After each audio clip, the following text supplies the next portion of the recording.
Property Law Pas FM bersama Erwin Kalau dari Erwin Kalau & Co. Property Lawyers. Mitra bisnis Pas FM, saya Erwin Kalau. Property Law hari ini kita akan membahas tentang maraknya berita-berita di media online meresahkan para pemilik apartemen yang tanahnya berdiri di atas HPL. Dikatakan bahwa hati-hati, cek apartemen Anda, kalau tanah HGB-nya di atas HPL, maka akan diambil oleh negara. Pada jangka waktu tertentu akan diambil oleh negara.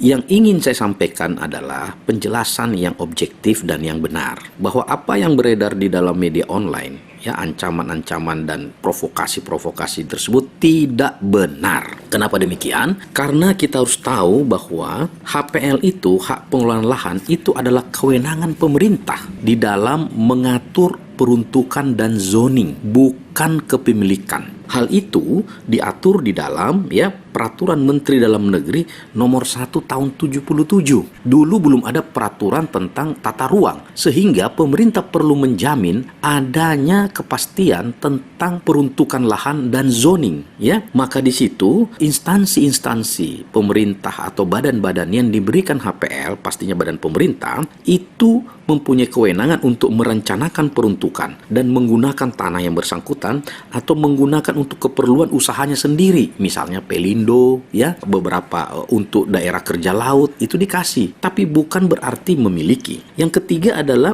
menyerahkan bagian-bagian tanah itu kepada pihak ketiga untuk dikelola dan dimanfaatkan, dengan catatan HPL ini mengontrol peruntukan lahannya. Misalnya saja, saya kasih contoh misalnya Kemayoran, itu HPL, itu BPKK, itu di bawah Seknek. Kepresnya di situ berbunyi untuk daerah kawasan bisnis internasional dan fasilitasnya. Tentunya ada perkantoran, ada apartemen, boleh. Nah, yang tidak boleh kalau di bisnis internasional, kalau Anda bikin di situ pabrik, tentunya rekomendasi. Jadi, yang saya mau beritahu poin pertama adalah pemegang HPL itu atau HPL itu tujuannya untuk mengontrol peruntukan lahan tersebut supaya tidak bertentangan. Nah, makanya setiap perpanjangan nanti HGB-nya, misalnya apartemen Anda itu ada HGB tanah bersamanya diperpanjang, rekomendasi ini wajib diberikan, tapi akan dicek itu apakah peruntukannya itu masih sama atau berubah. Kalau misalnya peruntukannya itu apartemen residence, lalu Anda mengajukan ditanya untuk apa Anda mau bangun pabrik, pasti ditolak. Tetapi logika saja, kalau Anda sudah apartemen, kan tidak mungkin Anda bikin pabrik, emang apartemennya mau dibongkar. Jadi mitra bisnis Pas FM yang memiliki apartemen, yang dimana tanah HGB-nya ada HPL-nya, tidak perlu khawatir.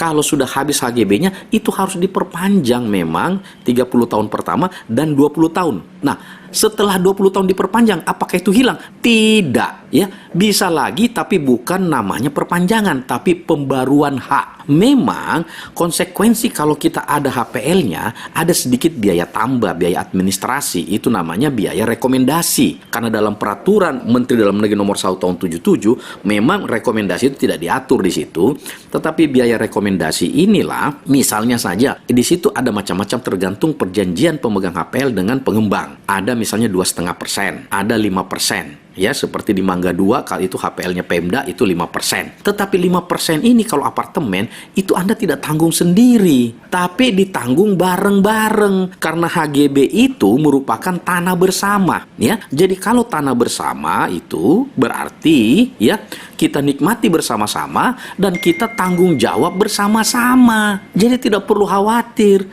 Jadi mudah-mudahan mitra bisnis Pas FM, pembicaraan kita hari ini yang sangat singkat ini bermanfaat, paling tidak menghilangkan kekhawatiran dan keresahan mitra bisnis yang mempunyai apartemen di tanah ada HPL-nya. Begitu mitra bisnis. Jadi oleh karena itu, kehadiran kami di Pas FM ini guna menjawab permasalahan-permasalahan atau persoalan-persoalan hukum khususnya di dunia properti. Karena saya yakin mitra bisnis semua punya properti. Sekian, saya Erwin Kalau. Sampai jumpa di episode akan datang. Terima kasih.